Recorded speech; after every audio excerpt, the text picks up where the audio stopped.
Good evening, everyone. Welcome to Frederick Hammersley. The exhibition is Organic and Cutups from 1963 to 65. I'm delighted to say that we have three very distinguished guests tonight. I should start off by saying that we had hoped also that Luann McKinnon would be able to join us. If you pick up a copy of the catalogue we've published, she's written an essay for it. Unfortunately, for health reasons, she was unable to travel from Northern California. Anyway, I'd like to introduce the three guests, beginning with Kathleen Shields, who is to your left. Kathleen is the Executive Director and President of the Frederick Hammersley Foundation.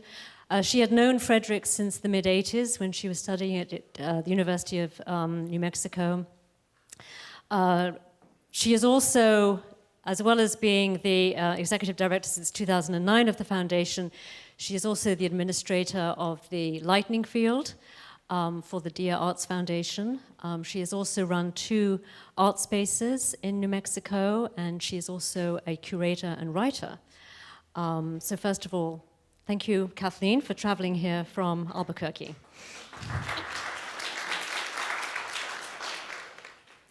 Second, I'd like to introduce Alan Phenix, who is a paintings conservator, a conservation educator, and a conservation scientist. The brief version of his resume is that since 2006, he has worked at the Getty as a scientist. However, he has a very long and distinguished career, having started at Leeds and at the Courtauld, having taught at the Courtauld, having taught at the University of Oslo, for the V&A, the Royal College, in practicing in Australia and in the UK. And as I say, since 2006 has worked at the Getty. Welcome, Alan. And finally, I'd like to introduce Hunter Drohojowska-Philp, who will be our moderator this evening. You may all know Hunter because she's had a long association with art in Los Angeles. She is currently the broadcast every week on Art Talk, KCRW. I believe that tonight's broadcast might have been postponed because they are fundraising, so please give money to KCRW. Hunter is an author, she's a critic, she's a journalist, she is the West Coast correspondent for Art News. She's also written for the Los Angeles Times, Art Forum, Art in America, amongst others. She is also the author of a number of books about the art world, most recently Rebels in Paradise, the LA art scene, and the 1960s. And on that note, I'd like to cede the floor to Hunter, because we are talking about the 60s, so it's a perfect moment to say welcome all, and to the evening. Thank you.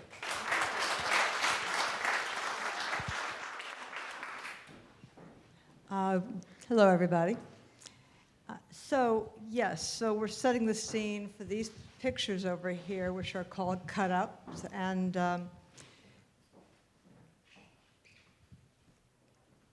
organics. Mid-60s. What is happening in Los Angeles in the mid-60s? It is in the midst of an absolute efflorescence of creativity. Up until the mid-60s, Los Angeles was maybe a little bit of a slow scene, people struggling to be recognized. Part of that efflorescence came about after 1959, when Frederick Hammersley was in fact exhibited with other hard edge painters in the Abstract Classicist show that was traveled to San Francisco, traveled to England, traveled to Belfast. This particular exhibition, because Jules Langsner, the curator, coined the term hard edge, referred to Hammersley, also Lurcher Feidelson, Carl Benjamin, and John McLaughlin, of course, the great master. And it really was a moment in time that was sort of a perfect moment, a perfect collection. It was, people were interested in this moment when painting was changing from messy abstract expressionist painting into something else. Even Clement Greenberg would a few years later do post-painterly abstraction and would be referring to this moment. So these were the LA painters who were exemplifying that, and Frederick Hammersley was right there. So you'll look at these paintings and you'll say, where are the grids? Where is the geometry? And, but these paintings are, well, they're hard edge, but Hammersley, in my opinion, would always go back and forth between geometry and organic form, and between figuration and still life and abstract form. And why don't we start out by talking first with Kathleen about that? Because as we were, right before you all arrived, we were having a discussion about that. And the fact that these cut-ups, they are the grid. And at this time, the grid is, for many painters on the East Coast, a way of reducing the hand, reducing a sense of personality in painting, trying to attain a kind of optical purity. But that's not really what's going on here, is it? So can you tell me a little bit about what these would have meant to Frederick? I've never done this before. Can you hear me? Okay. Actually, it's interesting because there's very few of these available to the public right now, but the works that he did right before 1963 and during 1963 were grid paintings. And he was working extensively with the grid, not only with paintings, but also with cut collages in grid form. So it seems like a really logical step for him to cut these pieces of chipboard into the grid. But Frederick was always his entire life dealing with the back and forth, as Hunter said, between working from what he used to call left field, which was where intuition came from, and battling with the way he was brought up, which was in a very rigorous household with lots of rules and constantly trying to meet the standards of his parents. And so I believe that he probably started the organics because it was more fluid and it was more intuitive and it was not built on a structure. But, and when he started this early phase of organics, I just lost my train of thought. Oh, I'm sorry, I just lost that train of thought. But anyway, he was, so maybe that answers the question. Sorry, I totally lost that. I'll bring it back somewhere along the line. So the grid in the 60s was huge in art history, and I'm sure he was well aware of it as he was working on it. Oh, I know what I was going to say. That when he started these early organics, his plan was to make a painting in a day in 1964. He had kind of run out of steam with the geometric grid format, and he just got this in his head that he would make these paintings quickly, which is why I suspect he used chipboard. That was my theory. Rather than making a painting in a day on a stretched canvas, you wouldn't know what would happen. And probably, this is also my speculation, Alan can chime in, is that as he did these quickly and found that he wasn't pleased with all of them, some of them he decided to do something else with. And so this is what the notebooks show, which is that he cut up previously made organic paintings on chipboard and reassembled them. How he reassembled them, I don't think we know, whether it was intuitive or whether he threw them up in the air and see how they landed, or whether he carefully crafted them, but they created a whole new set of relationships within the grid and among the organic shapes. Well, this is a good time to ask Alan. Do you know how they were reassembled? So you're clear now, these are organics over here, but some of them he cut up and reassembled, and those become are what happens over here. But was it a single painting that was recomposed, or did paintings get mixed up? As far as I can tell from the evidence in Frederick's notebooks, I do think they are entirely composed from single paintings. There are often multiple cut-ups created from the same originating organic, but they are all from the same source, organic.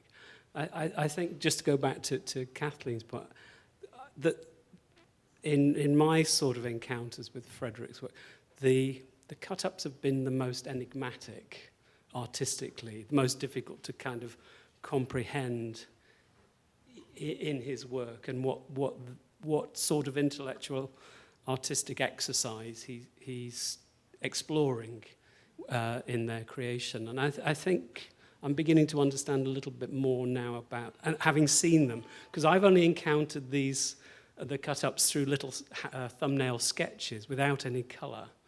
And it's such it's an eye-opener to me to see them all here in colour, in the flesh, because they are far more impressive and arresting than I had been led to be, expected from the little thumbnail sketches.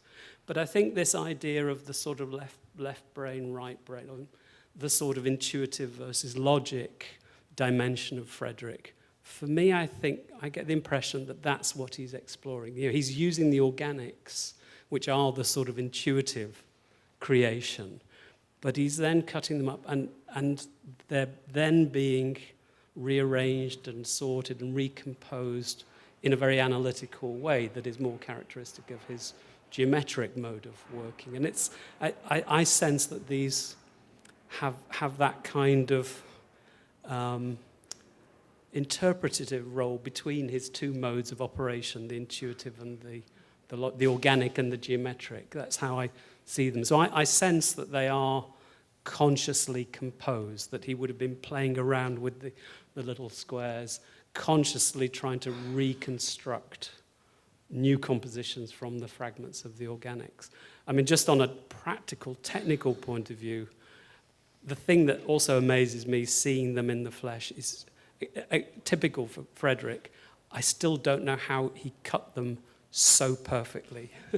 That they, that really is quite, to do that on chipboard without damaging the edges of the paint and doing it so precisely, again, is for me typical of Frederick. He worked out a way of doing it, but it is part of the success of the pieces because the tiles are seamlessly joined together. And I think that's very characteristic of Frederick. He was an ultimate craftsman painter, and I think that shows in this series. Can I jump in? Yes. It's also interesting to note that in 1949, Frederick did a series of lithographs that were based on the grid. And he was always fascinated by how areas would interplay, usually with value, starting with the value. And in these, I don't know if any of you have seen them, but they're just 3 by 3 inch lithos that are gridded out into, I think it's 9 or 16. And he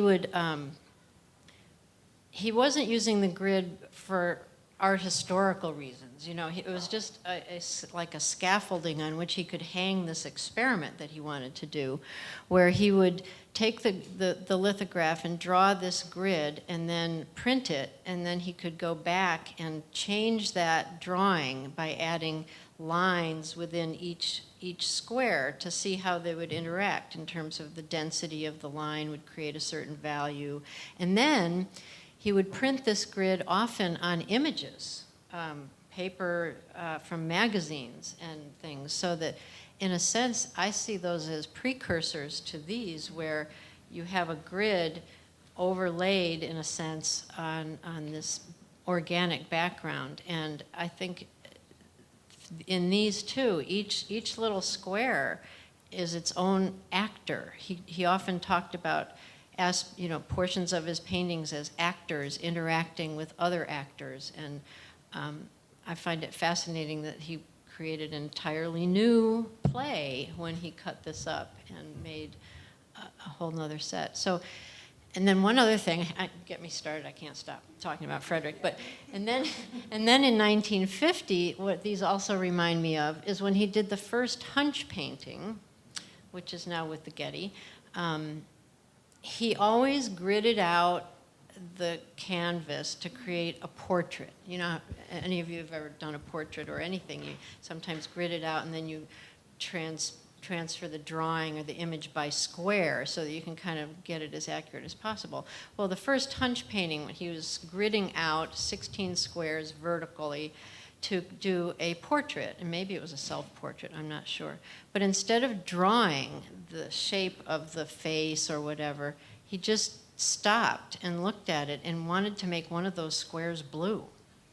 And he just decided to do it. And so the first hunch painting is just this grid, a vertical grid of different colors. It's just exquisite.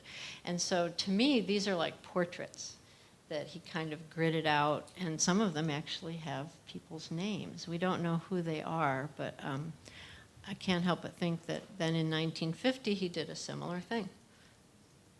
Well, you talked earlier to me about the fact that he pursued figure drawing all of his life. That figure drawing wasn't something that at some point he abandoned to become an abstract painter. Throughout the time that he was an abstract painter, which was his primary mode of operation, he had a whole parallel body of work.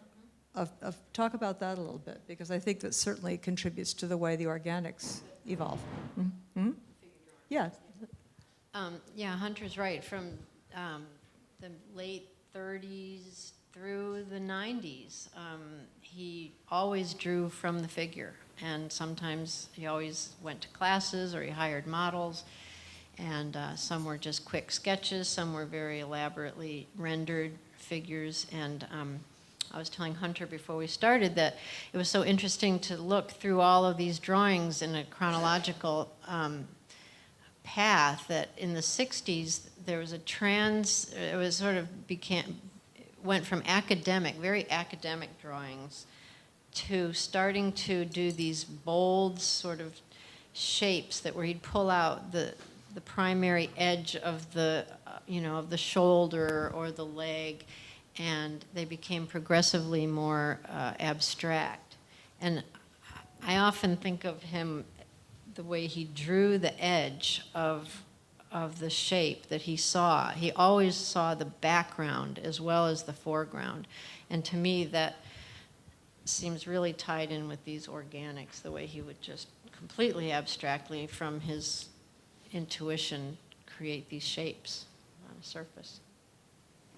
And you were talking about those lithographs, and also he made the frames, right? He always made his frames. All of his frames, right? Including these. Not these. Okay, all of these. He made his frames. So here's this man who is cutting up this chipboard so perfectly, and then also, is this because he had the kinds of devices you would have in a framing shop that allowed him to cut his perfect chipboard? Again, this is one of the sort of conundrums of Frederick. Frederick's workshop in Albuquerque, where the foundation resides, the framing part is off the kitchen at the back. It's got one work table. There are no power tools as far as I know. Again, I remain not baffled, but curious as to, I would love to have seen Frederick making one of his frames, because they're beautifully crafted. By hand, seemingly, everything done by hand, including, these are all kind of patinated wood, but he was hand-making L-section brushed aluminium frames himself in that workshop, seemingly without really much in the way of power tools. And each one is individualized for the piece in this series, and they are a remarkable addition. And I think that's, again, a very distinctive characteristic of Frederick's art. They are individualized pieces, and that there's the framing is as much a part of the work of art as the actual it adds composition. an object-like quality to them in their scale, correct? And because they're smallish pieces, they seem to almost something you want to hold on to. And scale is, I think, an important factor in Frederick's work. The first organic painting that Kathleen was mentioning earlier was 40 by 50. I can't remember the dimensions, but I think that was Frederick found that was too large to be manageable, and that his works are basically something that he can pick up himself. Generally speaking, 40 by 40 is the largest of his works in the geometric domain. The organics generally are all these more intimate, smaller scale pieces. As I've got the other thing that, I mean, I sense just sitting here, seeing all of these, and again has been the real revelation for me, seeing the cut-ups and the organics from this period together, is realizing or sensing how bold Frederick was as a colorist at this point. Much more, I've been familiar more with the organics of the more muted tones like Earthbound at the back, and seeing these incredibly powerful color combinations, I think has been a real eye-opener for me. Again, my initial encounters with the cut-ups has been through little monochrome sketches. That's the big takeaway for me from seeing all of these together. But he was a consummate craftsman, and from the conservator's point of view, he's a dream artist. He recorded in minute detail what he did. In many instances, particularly later in life, why he did things. That's one of the things that comes across very clearly from the notebooks, is gradually over time you realize he's shifting from recording everything for the purposes of an inventory, more for, he's writing more for posterity and a third-party reader like me or anybody else who's interested in the notebooks. But that's a very distinct character in the evolution of the notebooks. But he's a great craftsman. You see it here in the frames, in the way the cut-ups are created. But in the later geometric canvas paintings, he stretches the canvas 6 or 7 times. I think there's one canvas that's even stretched 13 times, wetting in between to crimp the canvas to stabilize it for against dimensional change. The other thing, can I keep going on?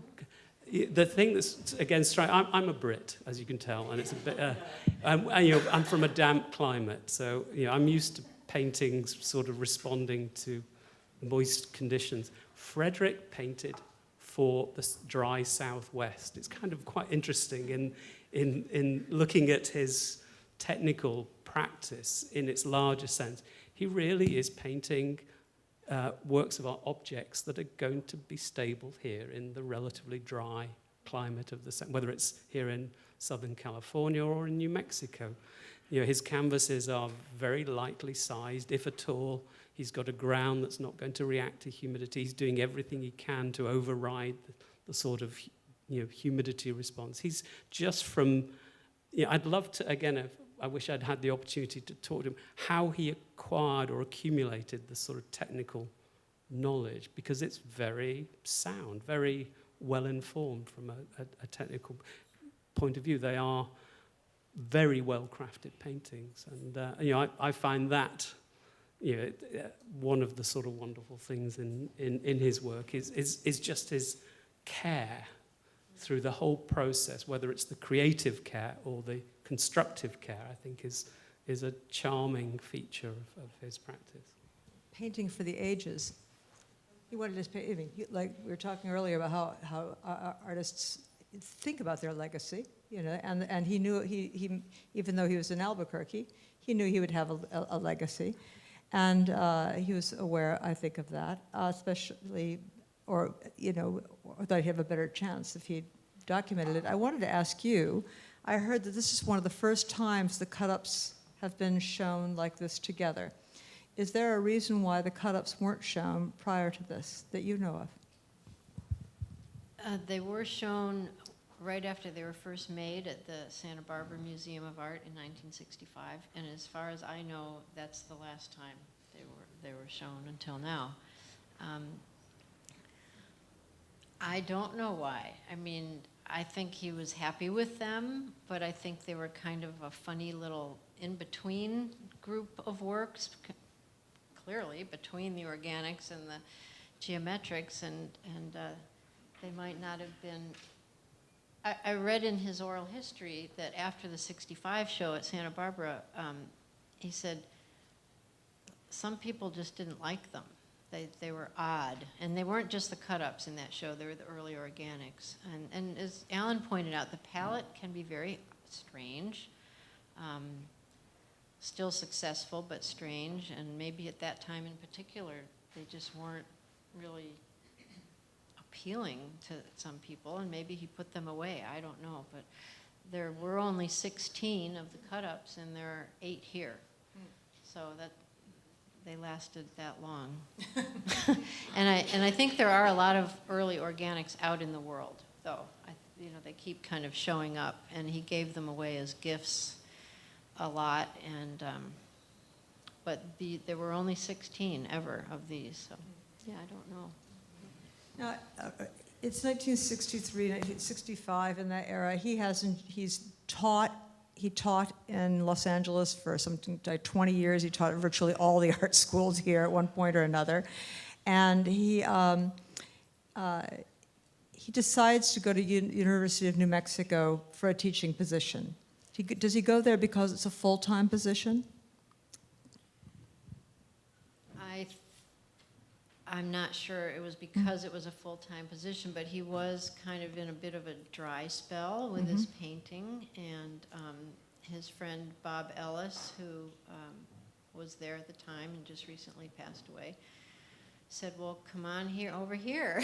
And he had no reason not to, apparently, and he's quoted as saying it was the best movie ever made. But he only taught for 3 years and couldn't stand the thought of being tenured and having to go to committee meetings all the time. So he was very smart. He used the GI Bill very well, and he was incredibly frugal and saved money, and at some point early on discovered mutual funds. And so he was able to quit and just live very simply, but devote the rest of his life to painting and making art. So at that point, he's about 40 years old? He was born in 1919, I'm sorry. So more older than that then. He was like 51, sorry. Right. So he's basically, interestingly, the art world is changing for him. I mean, the art world he was in Los Angeles was very much, and he was a part of it, part of that transitional period of early modern art, and it had its own identity here, and it had a group of practitioners here who were loyal to certain ideas about abstraction and its practice here, and a larger sort of idea of what modernism was. And in the 60s, that starts to change very radically.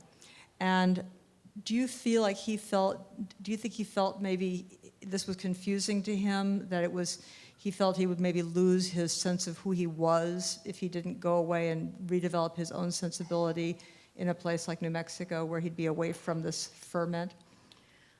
I don't know what he was doing or thinking about in the 60s before he came, but I think that he didn't pay much attention to what was going on currently around him. He didn't think about it as whether he was of the moment or not, and which is probably one reason he could just thrive happily in little Albuquerque for the rest of his life and have a few shows here and there and just be completely dedicated to what he was doing. So I don't know, I think he missed, I know he had a show here once, I don't know when it was, but it was called I've Been Here All the Time. Just over there making paintings, and thankfully Peter brought him out to show once in a while. But and he did all kinds of things. He did these fabulous in 1968 when he moved there, he didn't do one painting. And then in 1969 he started these computer drawings. Again, another way that he could use a system. He was really interested in systems and method, and this was a brand new, one of the earliest computer-generated art programs called Art.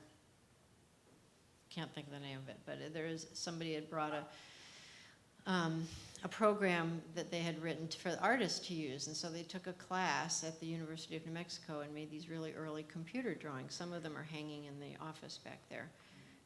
69 and 70 he did those. But again, it was he had to develop this incredibly complicated vocabulary of ways of punching the card so that he could make images. And so again, and they're all grid-based.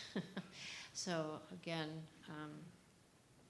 another system for him. And then after that, for some reason, maybe between that and the fabulous New Mexico land and sky, he started painting in the 70s again and did a bunch of black and white paintings, which kind of makes sense to me, really pared down when you're out there. And he had the most prolific decade of his life in the 70s. And they're large scale, and you would almost look at those paintings and look at these paintings and not ever think these were the same artist. Right. I mean, which takes a certain amount of moxie unto it. So can you explain the notebooks to our audience and what they are and how you found them and so forth, and where they are now? Right. Well, my encounter with Frederick was one of those sort of jaw-dropping, well, in England I'd say gobsmacking. I was gobsmacked when in fact, Rani Singh, who's sitting here in the audience, I had the good fortune to go with Tom Lerner, my boss, Rani, and Andrew Perchuk from the Getty Research Institute leading up to the Pacific Standard Time show that was hosted at held at the Getty Cross Current Art in LA. And we called in at the foundation in New Mexico, and Kathleen kindly showed us the various memoranda that were held by the foundation, including several different sets of notebooks, sketchbooks, composition books, and there's one set of notebooks that grabbed my attention in particular. It's 4 notebooks that essentially are a kind of inventory, progressively increasing in detail of Frederick's output of mainly geometric paintings. It does include quite a lot of the early organics. From 1959 onwards, right up until 2008, sort of 8 months or so before he died. In these notebooks, there are over 300 entries describing the specifics of the creation of those paintings. They start off pretty brief, and they are really an inventory. There's the dimensions, the little thumbnail sketch, what the support is, what the paint is, and a few other things about any prizes it won, who it was sold to, things like that. I mean, there are some occasional sort of things where he has technical problems. He repaints things because a bit of cracking here and there. But then Kathleen mentioned the sort of period shortly after the move to New Mexico. 68, 69, very little, nothing in 68 by way of paintings, I think 1 in 69. And then he goes back to painting in 1970, mainly geometrics and larger scale geometrics. And it's like Elizabeth and I were talking early on. Through these notebooks, you get a real sense of the sort of ebb and flow of his creative juices, as it were. And in 1970, there's a sudden experimental phase, and then suddenly his creative juices have soaring down the river, as it were. And it's really interesting. From a conservator's point of view, a lot of what I had been doing at that time was taking tiny samples of paint from paintings to analyze the materials, to try to elucidate from single tiny microscopic and submicroscopic samples of paint what the artist used for painting, the sequence and process of painting, trying to link that to artistic intention or conservation concerns. And there's a very limited body of evidence, and there's only so much one can get from that. To encounter the content of the notebooks, which essentially tell in great detail the precise materials and process of execution of a large, 150 painting plus oeuvre of a single artist, is a phenomenal body of evidence about the creative process from the material point of view. And I just couldn't believe, the later notebooks after 1970 include how many times he stretched the canvas, how many times he waxed the stretcher that the canvas went on, whether he put shellac on it as a moisture barrier, the specific details and dates of every coat of paint, the particular mixes of paint that he used. And there are some fantastically specific Frederick characteristics. There are, in, say, the black and white paintings, the geometrics, the first coats of black can often be very specific mixes of 9, 10, sometimes 13 different mixes of artist's oil paint. And all of these are recorded very precisely at given dates, what varnish he used, particular technical problems he encountered with varnishes resisting on certain paints, or him not being satisfied with particular. So in terms of the sort of relationship between material, artist's intent, and condition, it's a remarkable body of evidence. I don't know of anything like it. There are artists who were record keepers, but this is so lovingly and conscientiously compiled over such a long period. I think when you encounter a pure, deep body of evidence like that, you kind of want to do something about it. And I mean, I'm Alan by name, anal by nature, and so this was just something I couldn't resist. And so recently, last November, the Hammersley Foundation donated parts of the archive materials to the Getty Research Institute, where they now reside. And for 3 years now, I'm in the process of transcribing and editing the notebooks to try to extract the sort of global perspectives about Frederick's practice, both the technical detail, but also what it means for him as an artist, of what he was trying to achieve. And I think the great thing, again, he's a conservative painter because he's clearly painting for posterity, as well as writing for posterity. He's painting for posterity, and it's a wonderful thing to encounter a man so clearly devoted to his art, devoted to the compiling. The compiling of the notebooks is almost a part of the process in a way, and becomes more so. And it's a fantastic body of material.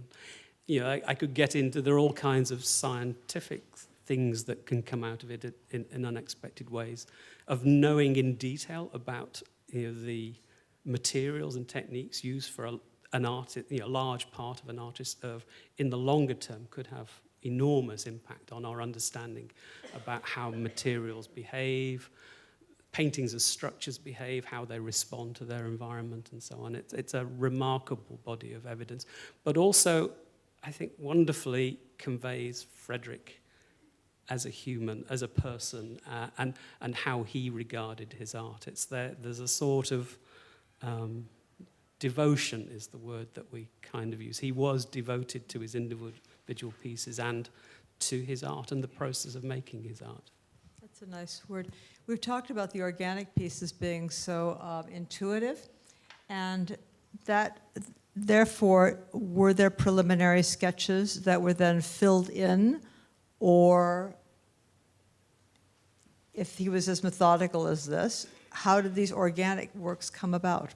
Do either of you have anything to say about this? We both have things to say. Okay, go ahead, Kathleen.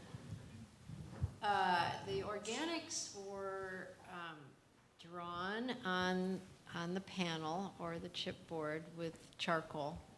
Just sometimes he rubbed it out and started over. He didn't like that, and then he would fill it in, like the hunch paintings, where he would just see a color, and he didn't mix his paints. He had about, I don't know how many, Alan, 85 tubes of paint right next to him with little cards showing the color of it, because he didn't want to take time to mix it. It might change, so he just would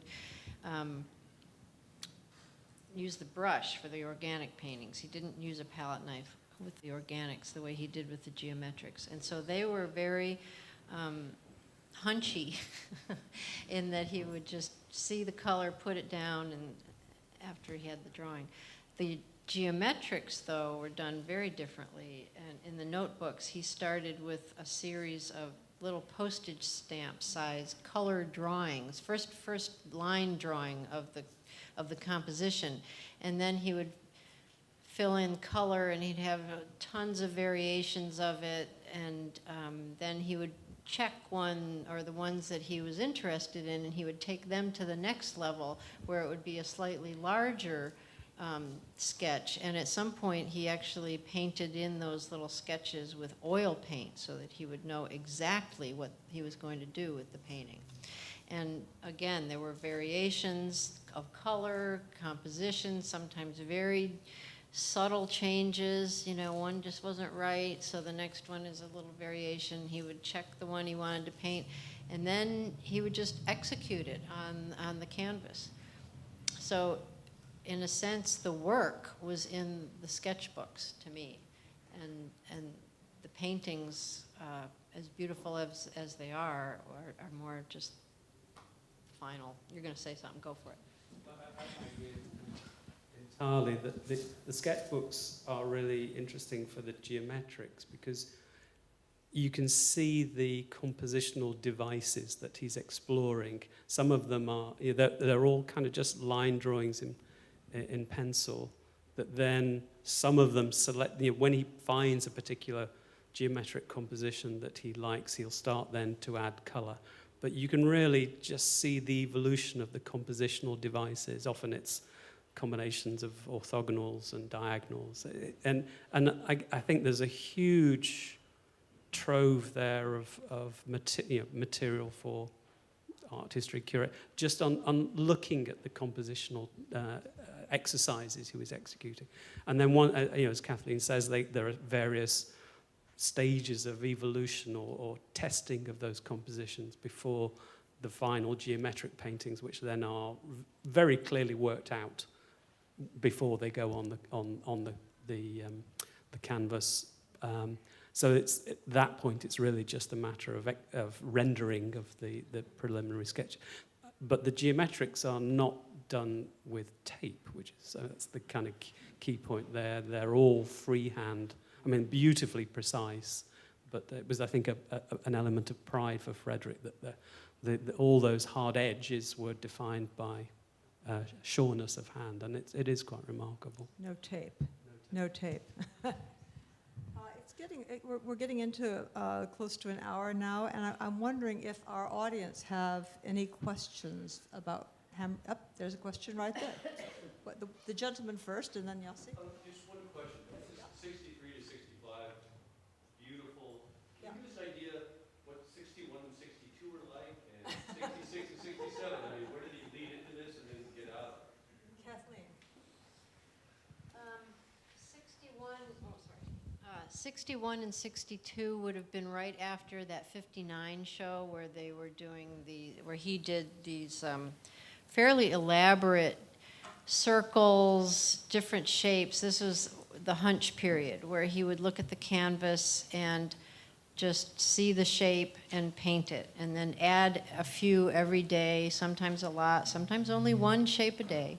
So those got simpler and simpler into the early 60s, so that by 61 and 62, there were often just 2 circles and a diagonal, or 2 squares. And it may have become too much for him to get that reduced, and then it became right. And then what did he bleed into after this? I think it's kind of interesting because I think at this period you really start to see the separation. The hunch paintings are sort of intuitive.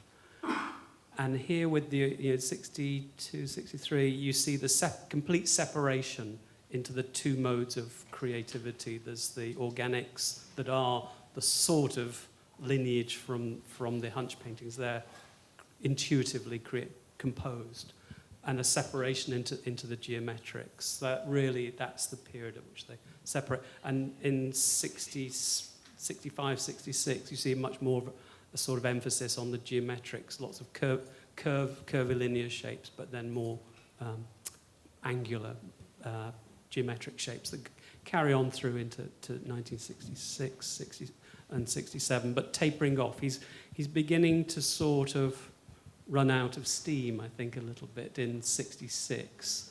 And again, you see that in the productivity through the years. And Elizabeth and I were talking a little bit before we started about moments in Frederick's career. And I do think the cut-ups are part of are significant as a moment, a transitional moment. And that what he's doing is exploring. It's like where next? Where do I go next? It's like a reset button. This happens again in the early 1970s.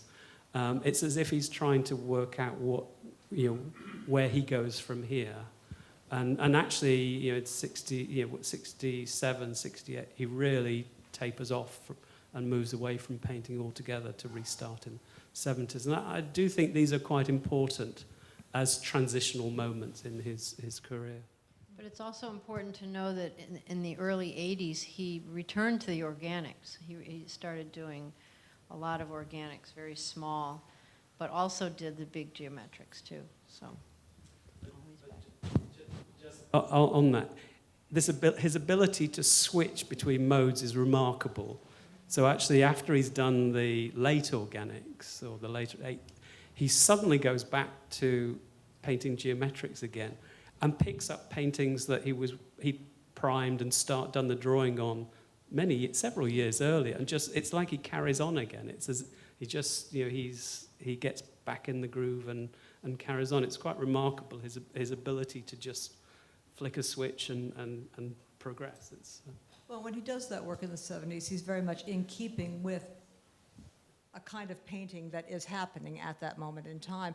And in fact, he's in New Mexico, where he's not far from Agnes Martin, who is, of course, doesn't do it. Her work is not as geometric. There aren't as many large, frank geometric areas, but certainly in terms of light and dark, he's in an area where, of course, George O'Keeffe painted abstract paintings, and of course also kept extensive notebooks documenting every little piece of paper, every little paint chip that she ever put down as well. So maybe this is like a New Mexico thing where you have a lot of time on your hands and you can write everything down, But,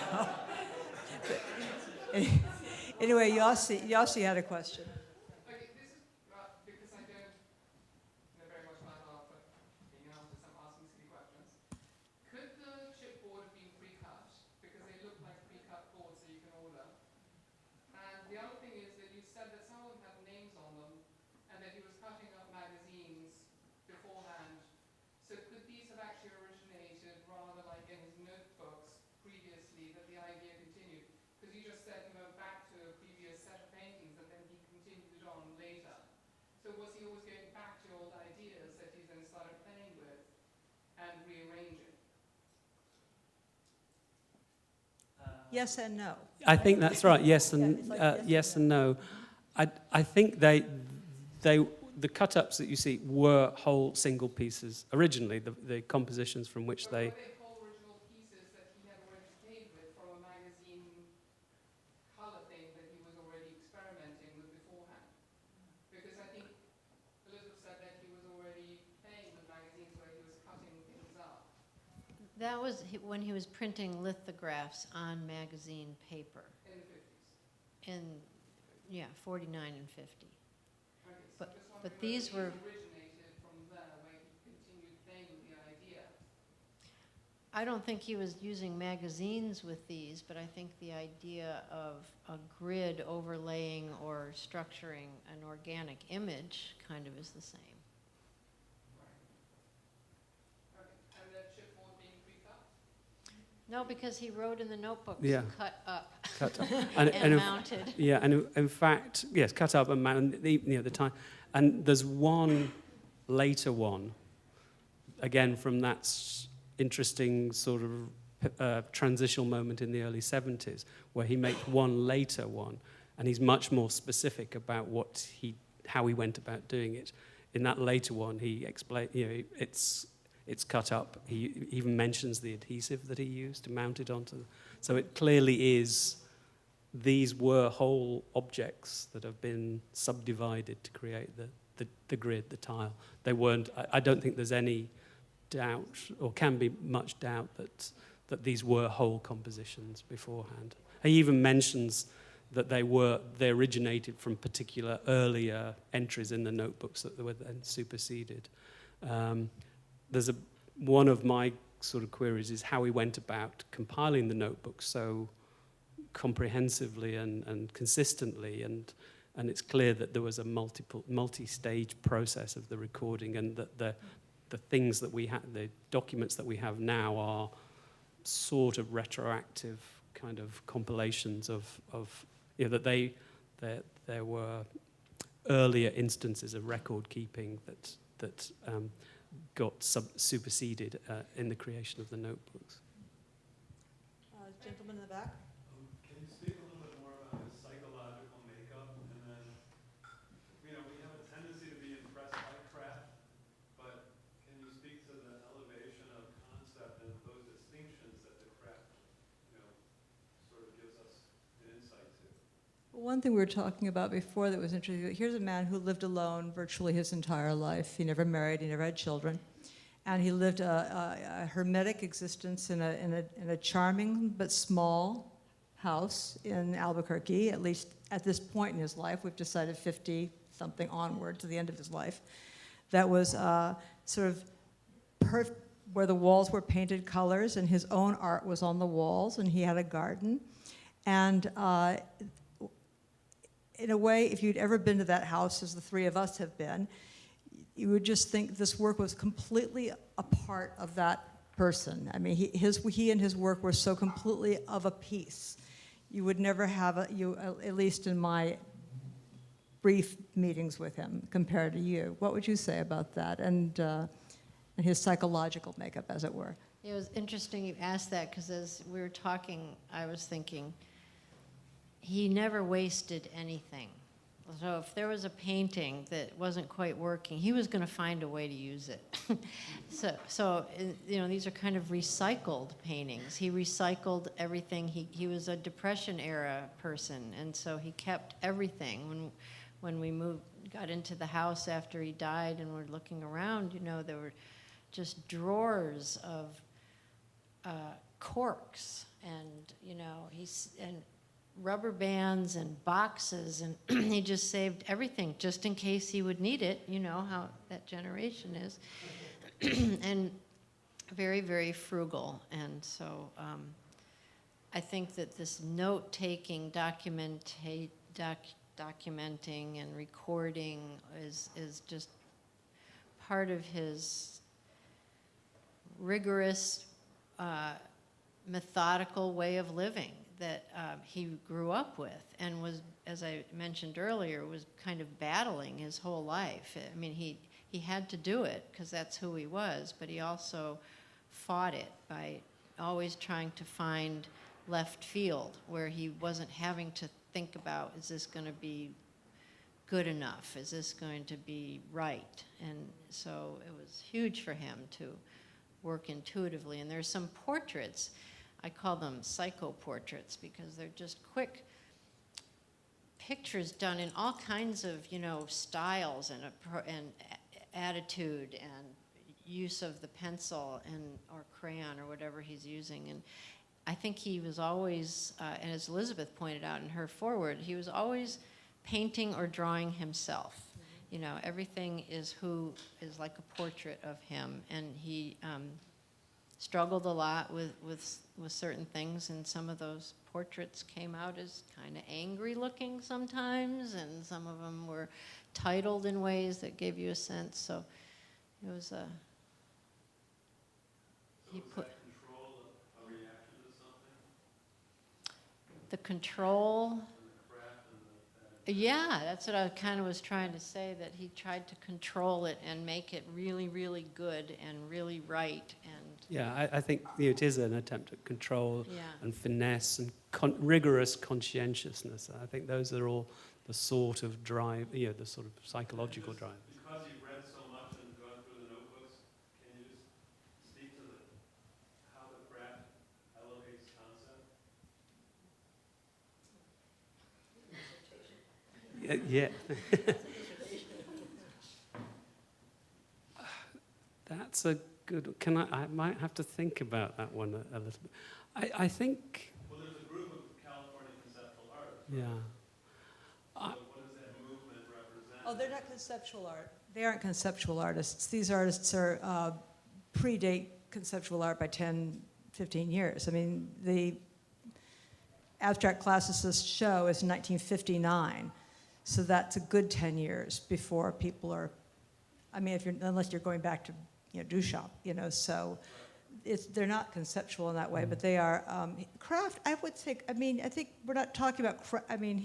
I think it's a well-made picture, a well-made object is, I would think, maybe a way of putting that takes it sort of out of the idea that it's a handicraft thing. He really valued a well-made picture, but a lot of artists from that time did value a well-made picture. They considered that a mark of a successful picture, even if it was a fully abstract, even an expressionistic picture that didn't have an objective reading. Right, and I think there's a sort of another or added dimension to that, is that the deliberateness and conscientiousness and thoughtfulness that went into the craft aspect extends also to the creative composition. If that's the, I think you can make a definite extension that what he's doing intentionally in the practical sense, he's also doing in the artistic, compositional,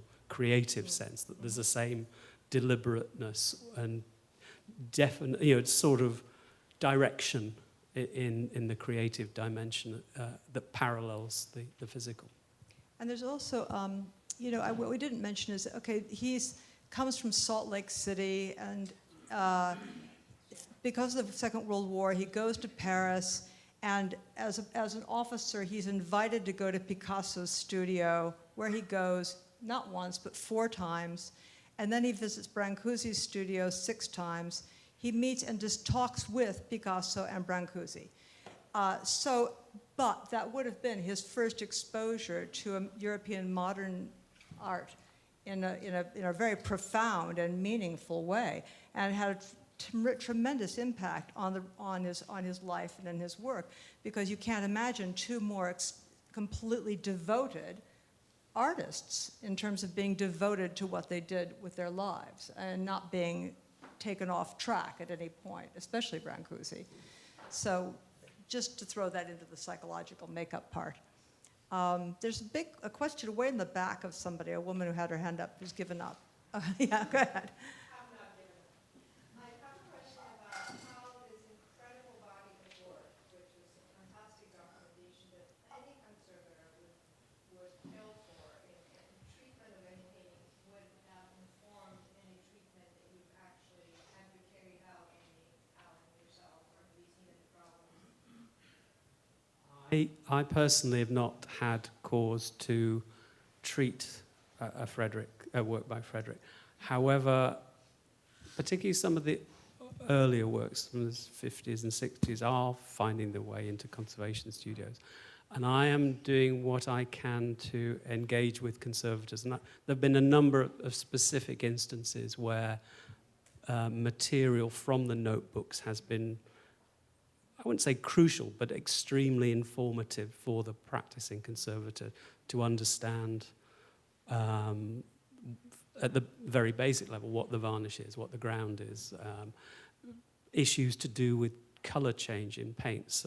So I think that's really one of the purposes of my work on this, is to try to make this material accessible, or to make it known that this material exists for any conservator who might actually get to work on them.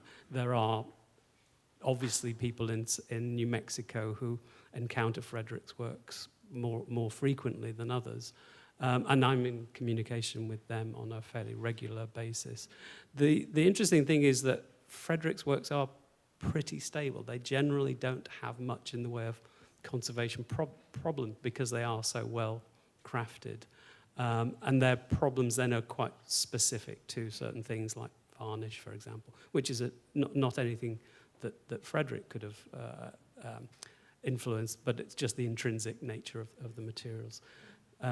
Sorry, Annette, yeah. I'm sorry, have you seen many of his works having been varnished Yes, and actually, varnish, as you see, varnish was, in the majority of cases, an integral part of his painting practice. So I imagine that virtually all of the paintings that you see here have their original varnishes on. That it was really, he's quite traditional in that. Their oil paint and varnish, final varnishing was very much part of his final presentation. And I think in a way that is going to be one of the sort of more frequently encountered conservation issues is the challenge of originality of at some point conservators will have to tackle the issue of these original varnishes. But I think on the whole, those decisions will resolve themselves fairly easily. He's quite specific in many cases about the material he used for varnishing. And it's one thing that he, again, if from the technical point of view, he did have recurrent problems with, not again because of the material or his varnishing, just because of certain paint-varnish interactions that he couldn't predict. Now to the front. I just was wondering, are you calling anybody going to reproduce the okay. The sketchbooks and the notebooks? Are they going to be reproduced? That's something where the painting books, which are the sort of inventory, I've almost completed the editing of, and we're about to start deciding on what to do with them by way of dissemination. There are a number of possibilities, but I think that there is a will for that material to be accessible. There are some things to overcome, but I think that's my goal would be to make that material available, because it is a wonderful resource, and I think it adds to scholarship on Frederick.